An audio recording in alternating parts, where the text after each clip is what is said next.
I think what I wanted to talk about does follow on nicely, which is kind of what do we do with the knowledge?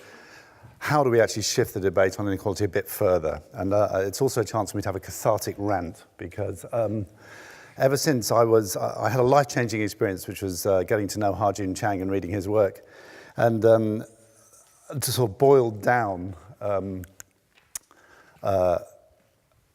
what the impact he had in a number of fora, just by going back and looking at the historical record on a bunch of policies.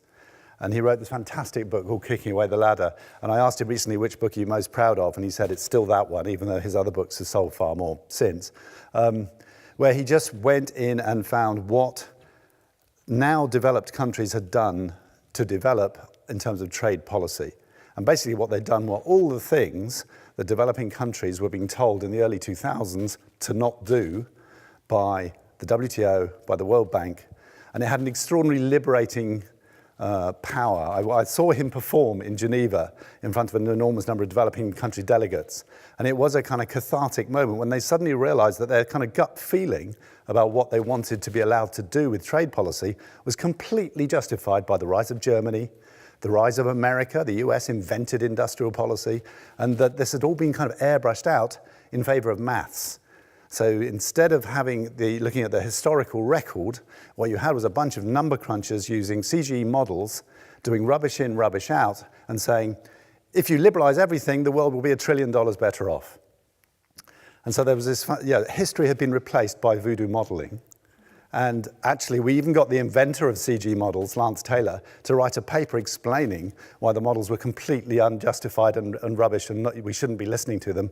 And you still read them in The Economist. You know, those big numbers of what a successful Doha round would lead to, blah, blah, blah. It's still out there, but the history is a far better guide to what's actually worked. I told you I was going to have a rant. So, and I think that is, I think Ha-Joon, I mean, it's impossible to prove, you'd never be able to do attribution, but I think Ha-Joon's work had a significant influence around the early 2000s in preventing some really dumb things being agreed at the WTO in the Doha round. So I think, total respect for what research can achieve if done well. But Ha-Joon's not the only person who's discovered history.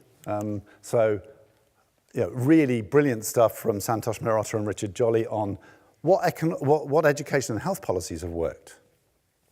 Now, this has had much less pickup. But again, when I read that, I thought, this is extraordinary. We're finding a load of huge kind of treasure trove of policies that have worked at different times, and no one's talking about them. We're all talking kind of historical amnesia in terms of the debates on health and education and everything else. And wouldn't it be great to just have a series of these on every issue we care about, where you just went and did a Ha-Joon on trade, that's done, health, education, cash transfers, tax reform, anything you're interested in, go back, find what now successful countries have done, and you might find something interesting. So could we please just have a series of books on this stuff, because I think it's hugely rich. Which brings us to inequality, all right? So this is the latest thing, right? So it's Piketty is, a pin-up. The book has had a huge impact. Again, he went back and looked at the history of inequality and redistribution and galvanized the discussion. But there's something in common between Ha-Joon, Piketty, and the Mehrotra and Jolly book, which is that they don't actually talk about politics. They talk about policy. And I've pushed Ha-Joon endlessly to try and write about the politics of these things. He says, no, that's somebody else's job. I'm an economist and I write about economic policy. So that is the missing bit. So we have a lot of people who've worked on this. There's no left-witch mania, although there is a small amount of left-witch mania in this room, but it's not quite as widespread as it is with Piketty. But that's Adrian Leftwich, the Developmental Leadership Program. I suppose the nearest thing to Piketty mania is Acemoglu and Robinson mania, which is not quite as impressive, I think. But we need to add the politics into those, the Piketty and the Ha-Joon approach, right? So I think my sort of elevator pitch for what I think we need to do is you need the kind of love child of Ha-Joon Chang and Thomas Piketty with a whole load of politics thrown in, and you'll get something really interesting in terms of taking the inequality debate beyond just a discussion on policy. You'll actually start to infuse it with what can be achieved. So this is the sort of the title for this conference, the politics of redistribution. Thank you, Brazil, for the photographs on inequality. Even though inequality is falling in Brazil, we're going to have to stop using this at some point because things are improving in Brazil. What would the politics of redistribution, a study of the politics of redistribution, look like? So in true NGO style, I did a really intensive piece of research on this. I spent a whole day in the British Library, okay? Awesome. This is what NGOs are known for, rigor, in-depth analysis. And I got 5, okay? 5 countries, because I get sick of just always hearing about the New Deal and the UK National Health Service and maybe Brazil. So 5 countries which have significantly reduced inequality over a long period of time, as measured by the Gini index. Let's not go into whether that's a useful index or not. I'll leave that to Alex. Over a long period of time. So the questions we should be asking is, well, what were the politics that led to those redistributive periods? What were the policies that were used? Yes, we're still interested in policies. And then I think the other question we should be asking is, what is the politics that means it comes to an end? What are the politics of unraveling which stopped those redistributive periods continuing? All of those would be very important, I think, for us to understand where we go next. And again, this day of intensive study led to some hypotheses. I wouldn't say they're anything more than that, but what you see a few patterns across those 5 countries.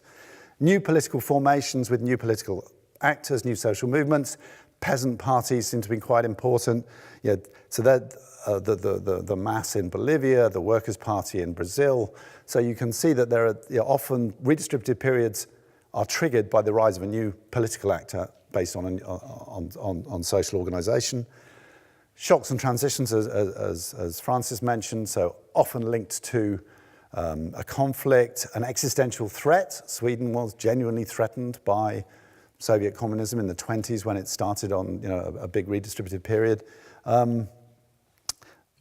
New constitutions, I'm British, we don't think much about constitutions, but actually it's quite interesting how many redistributive periods are both captured in and fueled by new constitutional discussions and agreements, and some things which don't matter too much, actually. So some of those countries that are redistributing have lots of natural resources. It doesn't seem to stop you if you have the right politics and policies.